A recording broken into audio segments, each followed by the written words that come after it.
कुशीनगर गांव में एक लकड़हारा रहता था जो लकड़ियां बेचकर अपना पेट पालता था। लकड़हारे के पास एक अनोखी शक्ति थी। वो जो भी सपना देखता वो हमेशा सच हो जाता था। उसने अपनी इस शक्ति के बारे में सबसे छुपा रखा था। एक रात उसने सपना देखा कि जहाँ वो लकड़ी बेचने जाता है वहाँ भूकंप आ गया है और सारे लोग डर के मारे इधर उधर भाग रहे हैं। रोज की तरह लकड़हारा जब सुबह लकड़ी काटने गया तो रास्ते में उसे एक आदमी मिला। भाई, जिस नगर में तुम लकड़ियाँ बेचने जाते हो, आज सुबह सुबह वहाँ भूकंप आया है और लोगों में हड़कंप मचा हुआ है। तुम आज वहाँ मत जाना। उसके ऐसा बोलने पर लकड़हारे को वो सपना याद आ गया जो उसने पिछली रात को देखा था। लकड़हारा उसे अपने सपने के बारे में बिना कुछ भी बताए अपने घर आ गया और अगली रात उस लकड़हारे ने फिर एक सपना देखा। इस बार उसने सपने में देखा कि परी लोग की महारानी के गले का हार चोरी हो गया है। अगली सुबह जब लकड़हारा लकड़ियां काटने जाने लगा तो रास्ते में उसे एक बहुत अलग वस्त्रों में सिपाही मिला। भाई साहब, आप किसी योग्य लकड़हारे को जानते हो? इस गांव में नए हो क्या? हाँ, नए तो हैं। भाई साहब, मैं भी एक लकड़हारा ही हूँ। बताओ क्या काम है? मैं परीलोक का सेनापति हूँ और परीलोक के राजा को एक लकड़हारे की जरूरत है। क्या तुम मेरे साथ परीलोक चलोगे? लकड़हारे को काम की जरूरत थी। उसने बिना कुछ सोचे समझे परीलोक जाने के लिए हाँ कर दिया। हाँ हाँ, क्यों नहीं चलूंगा, जरूर चलूंगा।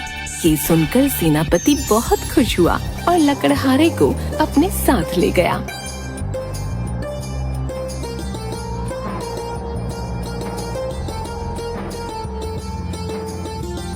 परीलोक में राजा ने लकड़हारे को कुछ पेड़ काटकर वहाँ एक लकड़ियों का सुंदर पार्क बनाने का काम दिया।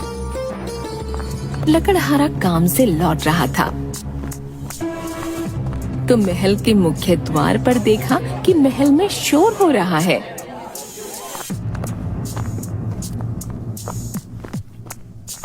भाई, क्या हुआ? महल में इतना शोर क्यों मच रहा है? भाई क्या बताएं, कल रात महारानी का हार चोरी हो गया है, इसी वजह से ये शोर हो रहा है। अच्छा अच्छा। पूरा दिन काम करने की वजह से लकड़हारा थका हुआ था और अपने विश्राम गृह में जाते ही सो गया। उसी रात लकड़हारे ने सपने में महारानी की दासी को देखा। सपने में दासी अपने पति को उस हार को दूर शहर में बेचकर आने को कह रही है। जब लकड़हारे की नींद खुली, महारानी की दासी ही चोर है। मुझे ये बात जल्दी से जल्दी महाराज को बतानी होगी। तुरंत राजा के कक्ष में गया। महाराज, महारानी, मुझे आपको एक बहुत जरूरी बात बतानी है। बताओ क्या बात है? हाँ हाँ बताओ, क्या बात बतानी है?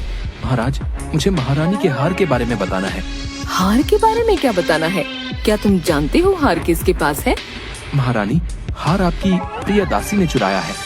लकड़हारे की बात सुन राजा ने राजमहल के सभी दास दासियों को बुला लिया। जैसे ही लकड़हारे ने उस दासी को देखा जो उसके सपने में आई थी तो वो उसे पहचान गया। महाराज, ये दासी और इसका पति चोर है। इसी ने आपका हार चोरी किया है। अपने ऊपर आरोप लगता देख वो दासी रोने लग गई। महाराज, ये आदमी झूठ बोल रहा है। मैंने कोई हार नहीं चुराया और कल का आया ये आदमी कैसे बता सकता है कि हार मैंने चुराया है? मैं इतने सालों से यहाँ काम कर रही हूँ। दासी को रोता देख रानी को उस पर दया आ गई। रानी ने गुस्से से लकड़हारे को कहा, तुम्हारी हिम्मत कैसे हुई मेरी प्रिय दासी पर आरोप लगाने की? यह आदमी झूठा है, इसे अभी के अभी कारागार में बंद कर दिया जाए।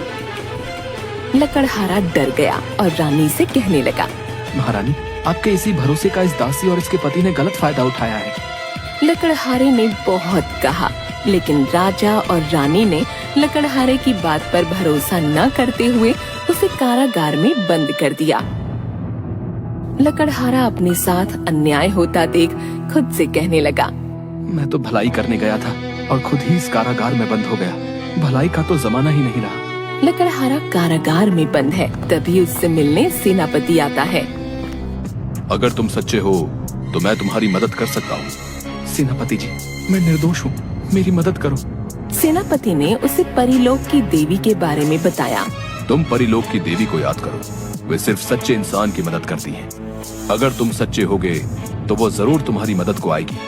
ठीक है सेनापति जी, मैं ऐसा ही करूँगा।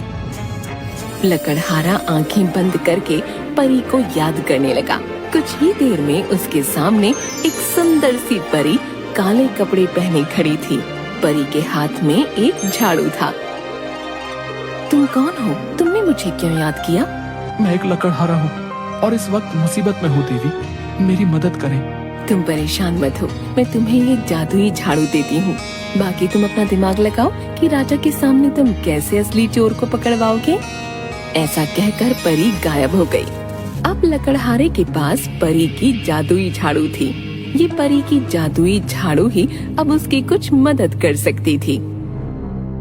भाई, सारे चोर रात के अंधेरे में ही चोरी का माल दूसरे राज्य में ले जाते हैं। मेरे पास एक उपाय है। अब हमारे पास परी का जादुई झाड़ू है, जिसकी मदद से हम दोनों इसमें बैठकर उस चोर को पकड़ सकते हैं। आप बिल्कुल सही कह रहे हो। उन दोनों ने ऐसा ही किया। दोनों झाड़ू पर बैठकर आकाश में उड़ गए और महल के चारों ओर नजर रखने लगे। लेकिन उस रात उन्हें कोई भी चोर नहीं मिला। लगता है हमारा समय खराब है। आज की रात तो कोई चोर दिखाई नहीं। अब क्या करेंगे दोस्त? चिंता मत करो दोस्त, कल की रात और देखते हैं, नहीं तो फिर कोई और तरकीब लगाएंगे।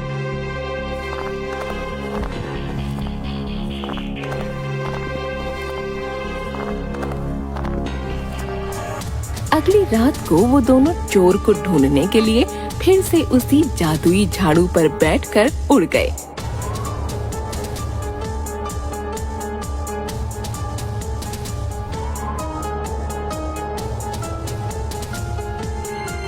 तभी उनको एक आदमी दिखाई दिया, जो हाथ में गठरी लिए अंधेरे में छुप छुप कर महल के बाहर जा रहा था। दोनों ने बहुत दूर तक उसका पीछा किया। पीछा करते करते सवेरा हो गया। सुबह होते ही लकड़हारे ने उस चोर को पहचान लिया। सेनापति जी, ये वही चोर है जिसने चोरी की है।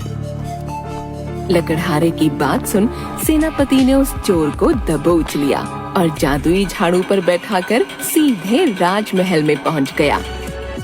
जब परी की जादुई झाड़ू लोगों ने देखी तो राज दरबार के सभी लोग हैरान हो गए।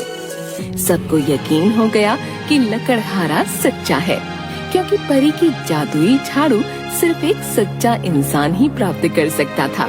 और जब गठरी को खोला गया तो उसमें रानी का हार मिला। राजा ने दासी और उसके पति को कारागार में डालने के आदेश दिए। राजा ने लकड़हारे की सच्चाई से खुश होकर उसे राज्य का विशेष सलाहकार बना दिया।